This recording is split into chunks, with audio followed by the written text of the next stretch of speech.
Average atomic mass, it is an average atomic मास। कब use किया जाता है? जब आइसोटॉपिक मिक्सर के साथ में काम करना हो, when we are dealing with the isotopic mixers. अब आइसोटॉप्स किसे कहते हैं? तो यू नो दैट कि isotopes are basically those elements having same atomic number but different mass number, जिसका एटॉमिक नंबर वही रहता है लेकिन मास नंबर उसका अलग अलग है, मतलब एक्चुअली नंबर ऑफ न्यूट्रॉन्स उनके डिफरेंट है। कुछ एग्जांपल लिखेंगे तो आपको समझ में आएगा। जैसे जो कार्बन जो 6 हम जो कहते हैं that carbon 6 is actually the mixtures of, किसका मिक्सचर्स है? ये देखो, जो नॉर्मल जो कार्बन 6 है उसमें ज्यादातर कार्बन 12 होता है, then it has a carbon 13 also, that is also the isotopes of a carbon, और एक और है जो है वो है carbon 14। So this all are basically having the same atomic number 666, but their mass number is different, that is 12, 13 and 14। ठीक है, तो अगर इस तरह का समझ लो कि कोई कंटेनर है, समझो हमारे पास एक ऐसे कंटेनर है, उसके अंदर ये तीनों है, it has all the three present in it, that is a carbon 12 also, carbon 12 भी है, कार्बन 13 भी प्रेजेंट है और कार्बन 14 भी प्रेजेंट है।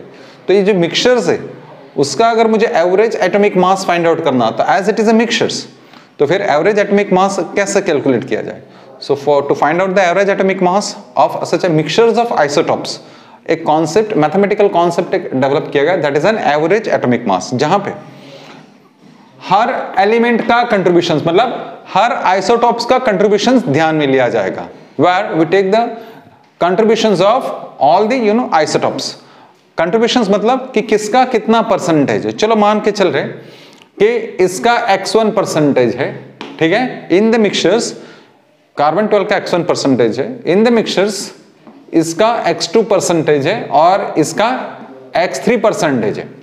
So suppose that the mixtures having a percentage that is x1, x2 and x3, ये तीन उनके परसेंटेज है। समझ में आ गया? तो फिर इन दैट केस आप m एवरेज मतलब एवरेज एटॉमिक मास कैसे कैलकुलेट करेंगे? So that is the percentage of the first one multiply by mass number of the first one, उसका जो भी मास नंबर होगा और उसका जो एटॉमिक मास है उससे मल्टीप्लाई करो, प्लस x2m2 प्लस x3m3, और इस तरह से चलता रहेगा। As this are basically the percentage, अगर ज्यादा होते तो मैं ज्यादा भी कर लेता, प्लस करके आप डॉट डॉट कर सकते। Divided by what? Divided by 100। 100 किसके लिए लगाया गया? Because all this data is basically on a percentage scale में है ना, सो that is on a 100% scale पे है, मतलब it is on a percentage scale. हम जानते हैं कि x1 plus x2 plus x3 तीनों परसेंटेज का टोटल करेंगे तो किसी भी परसेंटेज का टोटल ऑलवेज 100 ही होता है। ठीक है, so as it is on the percentage scale है, तो उनका समझो नेचुरल अबांडेंस x1 परसेंटेज है, C13 का नेचुरल अबांडेंस x2 परसेंटेज है, सो एस C14 का x3 परसेंटेज है। तो इस इक्वेशन से, इस फॉर्मूले के हिसाब से, इस फॉर्मूले के अकॉर्डिंगली हम लोग एवरेज एटॉमिक मास उसका फाइंड आउट कर लेंगे। So it is a very simple. ठीक है, कार्बन के केस में हम लोगों ने ज्यादातर केसेस में हम लोग 12 लेके आगे चले जाते हैं। क्यों? क्योंकि अगर देखा जाए ऑल एन एवरेज, में थोड़ा आपको रफ डेटा दिखा रहा हूं। यहां पे ये जो कार्बन 12 है ये ऑलमोस्ट 98.98 है, बहुत ही ज्यादा है, इट इज 98.8 ऐसे है। यहां पे ये जो है दिस इज रफली, इसका कुछ 1% के आसपास है, 1.0108%, और इसका तो ना के बराबर है, it is a negligible, that is अ 2 × 10⁻³ तो इनका कंट्रीब्यूशंस ऑलमोस्ट नेग्लिजिबल है। इसके लिए हम लोग ज्यादातर केसेस में क्या करके आगे निकल जाते हैं, कार्बन का सिर्फ 12 लेके हम लोग कैलकुलेशंस कर देते हैं, बिकॉज ऑलवेज एटॉमिक मास जो एवरेज आने वाला है वो किसके करीब रहेगा? That is always close to the one that is a major contributor, जो ज्यादा कंट्रीब्यूट करता होगा उसके पास में ही वो रहने वाला है। तो यहां तो ज्यादातर नहीं, almost most of the contribution is of the carbon 12, तो हम लोग उसको 12 मान के आगे निकल जाते हैं। लेकिन बहुत सारे ऐसे एलिमेंट्स है नेचर में कि जिनका अच्छा खासा अबांडेंस होता है, हर आइसोटॉप्स का सिग्निफिकेंट अबांडेंस है, तो अगर सिग्निफिकेंट अबांडेंस है तो फिर हमें उनके परसेंटेज को ध्यान में लेके फिर उनका करना पड़ता है। ठीक है, दूसरी एक बात, ये सारा डेटा परसेंटेज में है। देखो ये फॉर्मूला को थोड़ा इंटरप्रेट करते हैं या फिर उसको थोड़ा रीअरेंज करके देखते हैं। तो रीअरेंज करूंगा तो मैं ऐसे भी लिख सकता हूं, that is x1/100 into m1 plus x2/100 into m2 plus x3 by 100 into m3। भाई ये समझ में आ गया। यहां पे m1 m2 m3 क्या है? This m1 m2 and m3 are the atomic masses of the individual isotopes. जैसे कि इस केस में यहां पे आपको 12 लिखना होगा, यहां पे आपको 13 लिखना होगा, that is the atomic mass of a second one, this is the atomic mass of a third one, like this. And x1 x2 and x3 are their percentage contributions. लेकिन अगर मैं फॉर्मूला को थोड़ा रीअरेंज करूं, so that is an x1 by 100। ये जो x1 by 100 है उसको मैं थोड़ा अलग सिंबल से भी दिखाऊंगा। So I'll put it this way. For example, say it is written as a capital X1 कर लिया मैंने. So it is a capital X1, it is a capital X2 M2 plus it is a capital X3 that is M3. जहां पे capital X1, capital X2 और capital X3 ये क्या है? सुनो, X1, X2, capital X3 are basically known as a fractional abundance. उसे हम लोग क्या नाम से बुलाएंगे? Fractional abundance. It is a fractional abundance. ठीक है, fractional abundance को बहुत बार ऐसे भी बुलाया जाता है, that is a relative abundance. तो देखो x1, x2, x3, small x1, x2 and x3, these are percentage abundance है। ये हमारा क्या है? These are the percentage abundance है, ठीक है, these are percentage abundance। लेकिन कैपिटल x1, x2, x3 जिनको 100 से डिवाइड कर दिया परसेंटेज को, तो वो क्या हो जाते हैं? These are fractional और रिलेटिव अबांडेंस हो जाएंगे। दिस आर द फ्रैक्शनल और रिलेटिव अबांडेंस। कोई ज्यादा तकलीफ नहीं होगी। समझो आपको डेटा इस तरह से दिया कि सपोज पर्टिकुलर आइसोटोप इज 20% है, तो दैट इज योर x1 जैसा डेटा हो जाएगा। लेकिन अगर आपको बोला गया नहीं, it's relative abundance is a 0.2, 20 divided by 100 is a 0.2, तो ये आपका फ्रैक्शनल अबांडेंस है। तो कंफ्यूज मत होना, जो हिसाब से आपको फॉर्मूला चाहिए वो हिसाब से आप यूज कर सकते हैं। देख लेना रिलेटिव अबांडेंस है मतलब फ्रैक्शनल अबांडेंस है या फिर परसेंटेज अबांडेंस। परसेंटेज अबांडेंस है तो इस तरह से फॉलो करो, रिलेटिव अबांडेंस है या फ्रैक्शनल अबांडेंस है तो इस तरह से फॉर्मूला यूज करो, दोनों में कोई डिफरेंस नहीं है। एक चीज और याद रखेंगे, जैसे कि मैंने कहा कि भाई sum of all the percentages is always 100, similarly sum of all the fractional abundance, इसका अगर मैं सम कर दूं and suppose I put it as a sigma x, तो sum of all the fractional abundance is a 1. Like this, sum of all the percentage is equal to 100. Similarly, sum of all the fractional or relative abundance is equal to 1 होता है। इसकी भी जरूरत पड़ती है, इसके दोनों की जरूरत पड़ेगी आपको कैलकुलेशंस में। समझ में आ रहा है? एक दो हम लोग एग्जांपल देखेंगे, कैलकुलेशंस करके देखते हैं। मैं कुछ डेटा दे रहा हूं और वो हिसाब से हम लोग कैलकुलेट करते हैं। Let's take some data now. कुछ डेटा ले लेते हैं। इस तरह से कोई डाटा है हमारे पास। देखो क्लोरीन के 2 आइसोटॉप्स है, ठीक है। परसेंटेज पे डेटा दिया हुआ है। One is 74.5% in the nature, so natural abundance in the percentage term is so and so. Second one is 24.5 है। अब ये क्वेश्चंस लेने का there are 2 reasons.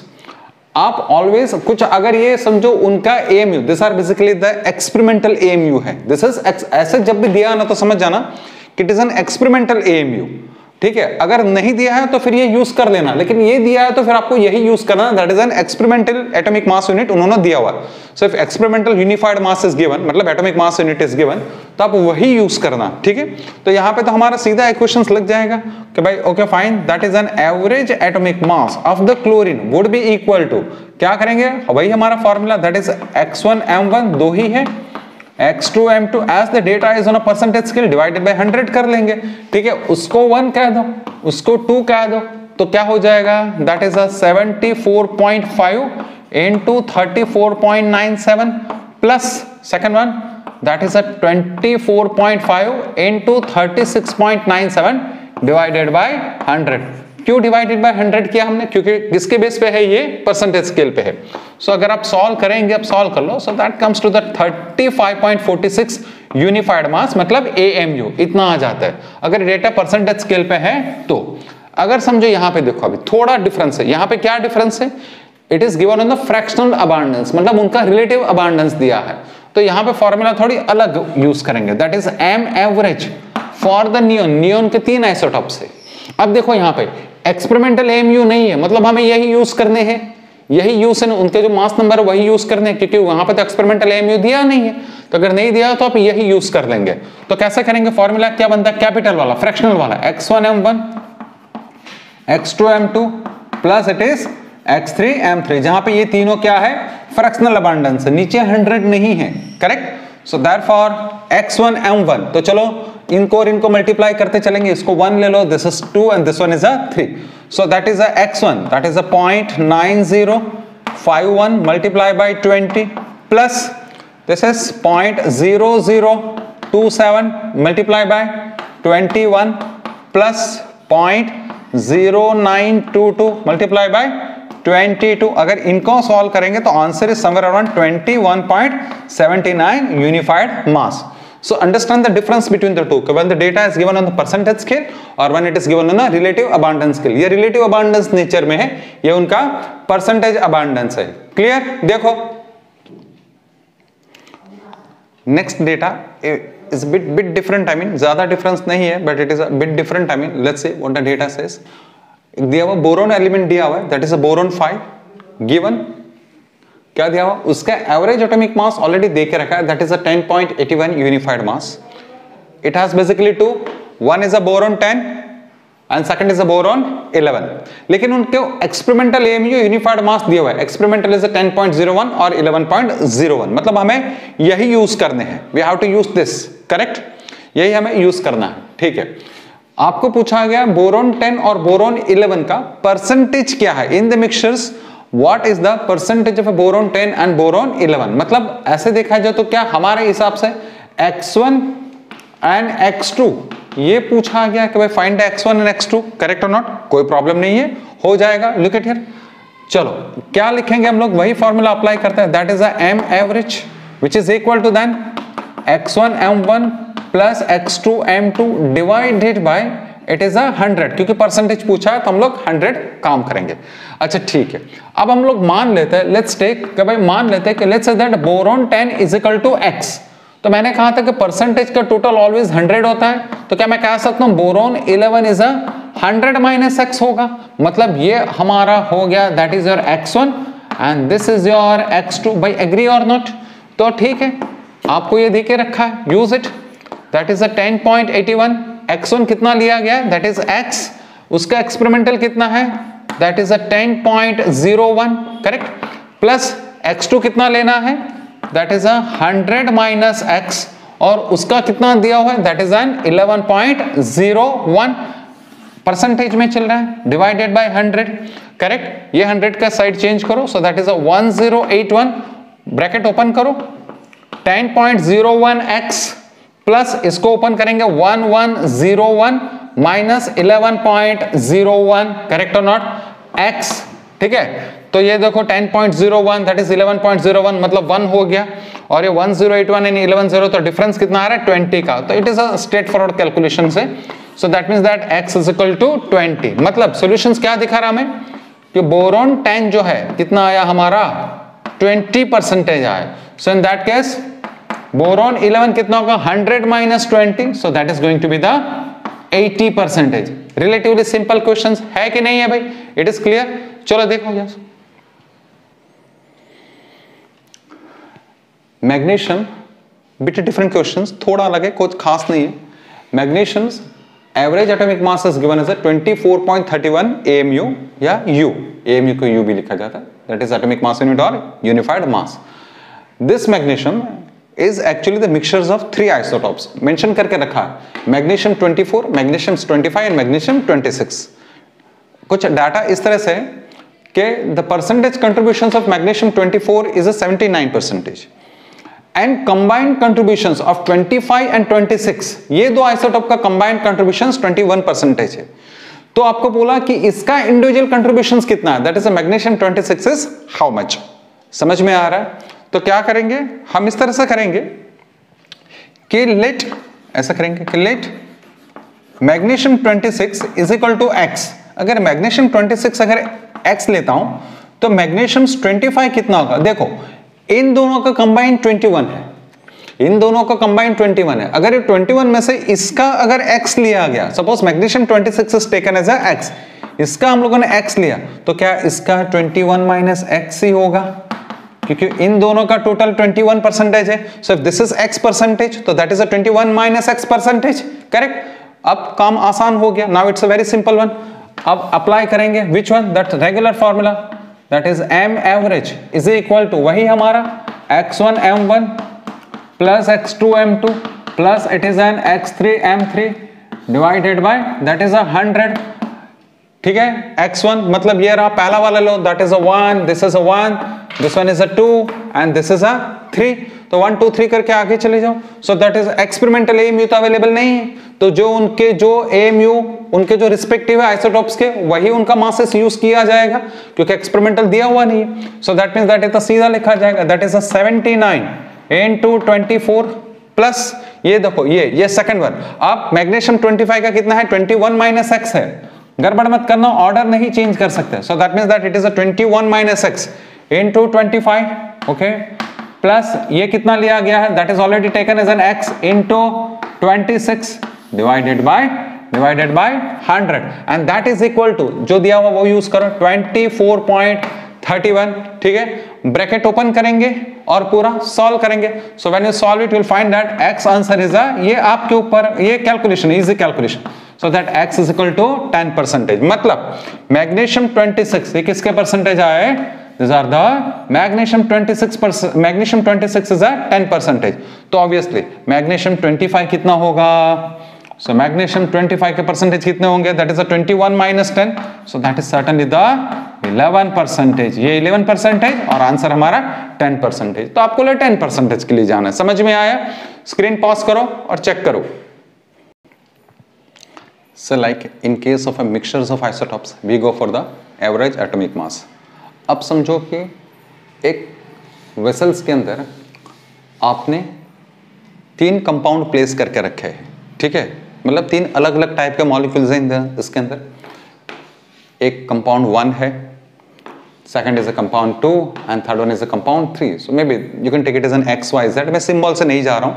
So this are the 3 compound. चलो आप बोल सकते हैं कि भाई उसके अंदर एक P भर के रखा है हम लोगों ने, we have placed a P Q and R, these are the 3 compounds placed in the vessels। ये 3 कंपाउंड वेसल्स के अंदर है और फिर बोला गया कि ये मिक्सचर्स का, अब यहाँ पे तो ये तो कंपाउंड्स है मतलब मॉलिक्यूल्स है, तो मॉलिक्यूल के लिए तो मोलर मास है, तो इस मिक्सचर्स के लिए एवरेज मोलर मास मतलब mass of 1 mole, that is an average mass of the 1 mole, it is an average mass of the 1 mole of the mixtures वो कितना होगा। सो that is basically the average molar mass.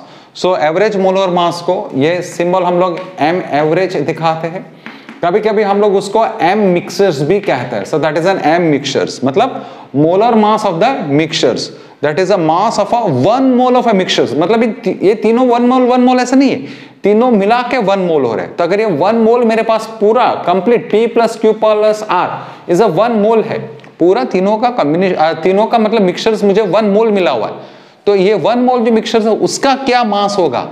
So that is basically average molar मास है, वही average molar मास है जहां पे container में मान लिया गया कि तीनों का टोटल हमें 1 मोल मिल रहा है, तो ये एवरेज मोलर मास कितना होगा। तो it is also calculated in the same way. हमें हर किसी का कंट्रीब्यूशन हमें ध्यान में लेना होगा, लेकिन यहाँ पे एक छोटा सा डिफरेंस है। यहाँ पे आपको जो भी परसेंटेज डेटा चाहिए, so this percentage data must be on a molar scale। ये किसके स्केल पे होना चाहिए, मोलर स्केल। मतलब आपको जो भी परसेंटेज डेटा देंगे वो आपको इंश्योर करना होगा कि ये मोल परसेंटेज ही होने चाहिए। यहाँ पे जैसे आइसोटॉप्स में हम लोगों ने देखा कि वो जो नेचुरल अबंडेंस था वो मास परसेंटेज की परसेंटेज मोल परसेंटेज से कोई फर्क नहीं पड़ेगा, कैलकुलेशन रिमेन सेम। लेकिन यहाँ पे ऐसे नहीं होगा क्योंकि ये मोलर मास जो है that is basically based on the mole है, ये 1 मोल का मास आ रहा है, तो ये जो परसेंटेज डेटा है that has to be on the molar scale. मतलब आपको इंश्योर करना होगा कि सारे परसेंटेज मोल परसेंटेज दिए हुए हैं, ठीक है, तो ही ये काम में आएगा, वरना नहीं चल सकता है। ठीक है, फॉर्मूला वही रहेगा। सो इन दैट केस क्या लिखेंगे हम लोग, तो m एवरेज और बोल दो m मिक्सचर्स मतलब मिक्सचर्स का molar mass. Formula is the same, that is x1 m1 plus x2 m2 plus x3 m3 and so on. अगर ज्यादा है तो डिवाइडेड बाय परसेंटेज पे तो 100। अगर समझो मोल परसेंटेज नहीं दिए, suppose the data is presented on relative moles की बात कर, रिलेटिव मतलब मोल फ्रैक्शंस आप बोल सकते हैं, तो x1 upon 100 into m1 plus x2 by 100 into m2 plus it is a x3 by 100 into m3. It means that ये क्या होगा, कैपिटल X1 M1, जहां पे ये mole fractions, moles divided by the 100 करूंगा, so that is a mole fractions ले लेना, ठीक है, that is an X1 M1. फिर देखो मोल फ्रैक्शंस कैलकुलेट करने के तरीके अलग है, आपको एब्सोल्यूट मोल्स दिए तो वो अलग से स्टडी किया जाता है, that is basically studied in a different way, वो स्टेट्स ऑफ मैटर में हम लोग उसकी बात करते हैं, यहाँ पे सिर्फ नॉर्मल डेटा ही बता रहा हूं. So that means that this is x2 into m2, this is x3 into m3. तो ये फॉर्मूला लगा लो, that is the formula for the m average. तो अब जो आपको जो फॉर्म में डेटा दिया है वो फॉर्म, अगर परसेंटेज फॉर्म में दिया है मोल के तो ये लगा लो, अगर समझो आपको मोल फ्रैक्शन फॉर्म में दिया है तो फिर ये डेटा लगा लो, मतलब ये फॉर्मूला लगा लो, ठीक है. एक एग्जांपल देखते हैं, simple example will see. For example अगर आपको बोला गया कि एयर हमें मालूम है, फॉर एग्जांपल से एयर हमें मालूम, air is a mixtures of, air कुछ नहीं, air is a mixtures of oxygen and nitrogen, ठीक है. अब एनालिसिस करके रखा गया, ऑलरेडी इट इज एनालाइज्ड कि भाई ऑक्सीजन जो है that is a 21% होता है and nitrogen is a 79%. Agree, there are other gases also present in the air but those gases are neglected, उनको हम लोग neglect कर चुके हैं. We take it as a pure air, not a contaminated air, polluted air नहीं है. तो pure air में ये 21% है और ये मोल परसेंटेज है. फिर आपको बोला जाए कि फिर एयर का एवरेज मोलर मास निकालो, तो हम लोग निकाल लेंगे, that is an average molar mass of air is equal to, already data percentage में है तो कोई प्रॉब्लम नहीं है. कैसे करेंगे हम लोग, ऐसा कर लेंगे, that is 21 into oxygen molar mass, ये तो हमें आता है क्योंकि ये फॉर्मूला में M1 M2 M3 क्या प्रेजेंट कर रहा है, तो M1 M2 and M3 are presenting the molar masses of individual compounds, that is for example molar mass of P, मतलब वन कंपाउंड उसको M1 होगा, इसका M2 होगा and this is the molar mass of the third compound. Correct और not. तो ये इनका individual contributions है, समझ में आया. X1 is the percentage of the first one, M1 is the molar mass of the first one, X2 is the percentage of the second one, M2 is the molar mass of the second compound, X3 कौन है, that is the percentage of the third one and M3 is the molar mass of a third compound. तो इस तरह से बात होती रहती है, आगे चलते रहेंगे, ज्यादा मिक्सचर्स होगा तो. Is that clear. M1 M2 M3 जैसे आगे था एवरेज एटॉमिक मास में जैसे ले रहे थे उसी तरह से यहाँ पे भी M1 M2 M3 का वही मीनिंग है, लेकिन मोलर मास है, वहां पे एटॉमिक मासेस नहीं है क्योंकि वो एलिमेंट के साथ में काम करता था, यहाँ पे कंपाउंड के साथ में काम कर रहे. तो दैट इज 21 इंटू किसका, ऑक्सीजन, ऑक्सीजन का हमें मालूम है that is 32, oxygen molar mass is 32 plus nitrogen that is a 28 into 79 as the data is on a percentage scale divided by 100 करेंगे. so this answer comes to be the 28.8 unified mass आप बोल सकते हैं, या अगर समझो ये एक एयर मॉलिक्यूल के लिए, समझो नहीं एक मोल एयर है तो वो ग्राम में आएगा, लेकिन एक मोल के लिए तो थोड़ा ठीक से लिखेंगे कि this is 28.8 gram for a 1 mole of air. समझ में आया ये. तो इस तरह से हम लोग कैलकुलेट कर लेते हैं, ठीक है, एवरेज मोलर मास इस तरह से. अब सुनो, one more thing, I mean sometimes it is not given even in the fractions terms, कभी फ्रैक्शन टर्म में नहीं देते हैं, sometimes it is not given in a fractions terms. तो कोई बात नहीं, एक हाइपोथेटिकल ऐसे एग्जांपल लेंगे, ठीक है. समझो आपको दो कंपाउंड दिए हैं, suppose the two compounds are A and B, देख लेना कोई डेटा के बिना आप पूरा काम कर जाएंगे. सपोज इसका मोलर मास आपको Ma दिया है and it's molar mass is Mb. फिर बोला गया कि in the mixtures the ratio is, उनका रेशियो दिया है, उनका रेशियो कुछ दिया हुआ है and the ratio is for example से उनका रेशियो XA/Xb, ऐसे रेशियो दे दिया है.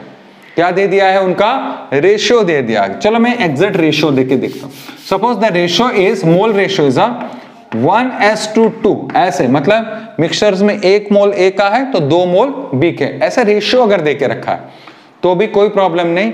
ये रेशियो को फ्रैक्शन में कन्वर्ट करना कोई बड़ी बात नहीं है.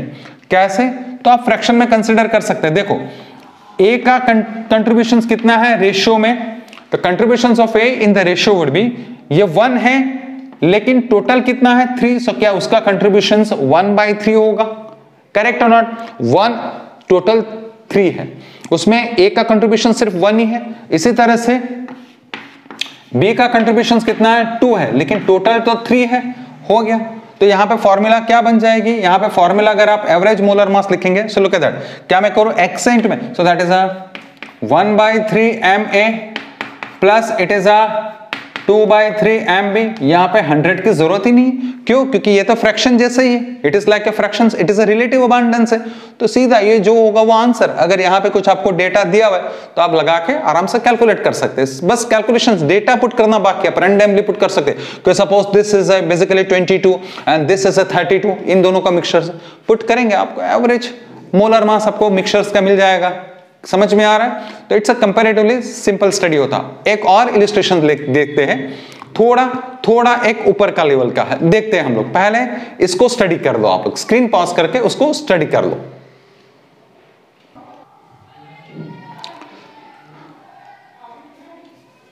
Oxygen gas and unknown gas Y whose molar mass is given, that is a 80 unified mass, oxygen तो हम लोग जानते हैं that is a 32, they are mixed in the mole ratio AS/B, और बताया गया कि when they are mixed in these proportions its average molar mass is a 40, उसके एवरेज मोलर मास कितना आ रहा है? 40 आ रहा है। कब?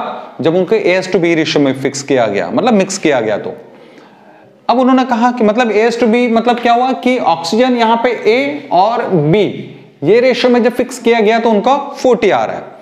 लेकिन अगर मैंने ऐसा डिसाइड किया, सपोज वी हैव डिसाइडेड कि let them mix in the ratio BS/A, मतलब ऑक्सीजन B ले लिया जाए, ऑक्सीजन को B करो और Y को A करो। तो अगर उल्टा कर दिया तो रेशियो क्या होगा? मतलब तो एवरेज मोलर मास क्या होगा? हम जानते हैं कि रेशियो चेंज होगा तो एवरेज मोलर मास चेंज होने वाला है, it is not going to be the 40। ठीक है, तो अगर रेशियो अगर चेंज कर देंगे तो क्या होगा? तो चलो ठीक है, देखते हैं क्या करते हैं हम लोग। ये डेटा को रिस्पॉन्ड करते हैं, पहले वालों को पहले रिस्पॉन्ड करते हैं। तो हम लोग मान लेते हैं कि let oxygen is equal to x है, मान लो oxygen is equal to what? It is x, ऐसा हम लोगों ने ले लिया, ऑक्सीजन इज x ले लिया। ठीक है, अब ये पूरा डेटा देखो रेशियो में काम कर रहे हैं, मतलब it is as good as basically the relative काम करे, फ्रैक्शन में काम करे, तो डिवाइडेड बाय 100 का यहाँ पे कोई काम नहीं है, because it is like a ratio. तो अगर O2 का मैं x रिलेटिव ले लूं, फ्रैक्शन ले लूं, फ्रैक्शन लिया है, दैट इज अ फ्रैक्शंस। ठीक है, मतलब आप बोल सकते कि हम लोगों ने कैपिटल X लिया है हमारे नोटेशंस के हिसाब से। तो क्या Y जो गैस है वो होगा sum of fraction is always a 1, you know that very well. Fractions का टोटल मैं दिखा चुका हूं, sigma x capital X is equal to 1, जैसे परसेंटेज होते हैं 100 टोटल, तो टोटल फ्रैक्शन इज अ 1, तो that is a y is equal to क्या होगा? 1 माइनस x होगा। चलो ये डेटा को रिस्पॉन्ड करते हैं। अब थोड़ा सीधा लिखा जा सकता है, कैसे? तो देखो that is a 40 equal to, देख अभी एक बार फॉर्मूला हम लोग बाय हार्ट कर चुके हैं तो वो अप्लाई करें। 40 is equal to x into 32, भाई करेक्ट और नॉट? x इंटू 32 प्लस यहाँ पे क्या लिखेंगे y के लिए? That is a 1 minus x, sorry capital X, fraction चल रहा है बिकॉज रेशियो की बात हो रही है तो फ्रैक्शन इनटू 80। समझ रहे हैं? पहले फॉर्मूला का मतलब समझो, just try to understand this formula. क्या फॉर्मूला का मतलब समझ में आया? तो इस तरह से हम लोग सॉल्व करेंगे। तो आप सॉल्व करो, पूरा ये 32x है, दैट इज एन 80, आप साइड चेंज करो। ठीक है, पूरा साइड चेंज करेंगे so that x comes to be the 5/6 होगा। आप सॉल्व करके चेक करो, तो x is equal to what? It is a 5/6, मतलब ये किसका आया? x किसका? That is an oxygen. ठीक है, अगर ऑक्सीजन का 5/6 आया तो फिर y गैस जो है इसका कितना होगा? सो दैट इज अ 1 माइनस 5/6, तो just let's do it 1 minus 5/6, तो 1 माइनस 5/6 इज अ 1/6, तो y का 1/6 आया और ऑक्सीजन का 5/6 है। अभी सेकंड डेटा में जाएंगे। अब उन्होंने कहा मतलब O2 का पहले क्या चल रहा था? A, फिर B, अब उन्होंने कहा नहीं BS/A, मतलब ऑक्सीजन का भी B करो। तो सेकंड डेटा ऐसा कहता है कि ऑक्सीजन का B करना है, मतलब अब O2 को कितना लेना है? O2 is to be taken as a 1/6, ये तो इजी हो गया, और Y is to be taken as a 5/6। आपको वापस फॉर्मूला अप्लाई करनी है, कौन सी? वही, लेकिन यहां पे अभी m एवरेज अननोन है, let it be unknown, so m average is equal to, अब O2 is earlier it was a 5/6 था, लेकिन अभी कितना हो चुका है? 1/6 करना है, क्योंकि रेशियो को रिवर्स किया गया है। सो that is a 1/6 into 32 plus it is a 5/6 into it is N 80। भाई डेटा जो मैंने रिवर्स किया, क्या आपको समझ में आया? Have you understood it? तो बस आपको ये सॉल्व करना है, you simply have to solve it and have to find out the answers. तो इसका आंसर हमने कुछ निकाला हुआ है, let's see what the answer is. Answer comes to somewhere around 72 आपका आंसर आना चाहिए, then it is a correct. Is that clear? तो ये 72 जितना होगा, रेशियो को रिवर्स किया गया। से 2 points to be noticed over here कि यहां पे जो है रेशियो में है, इसके लिए यहां पे डिवाइडेड बाय 100 की जरूरत नहीं है फॉर्मूला में, क्योंकि रेशियो मतलब it is as good as a fraction ही है। समझ में आ रहा है? तो मैंने फ्रैक्शंस पे ही काम कर लिया है। तो जस्ट 2-3 बार उसको स्टडी करो और उसको अच्छी तरह से एनालाइज करो क्वेश्चंस को, ठीक है।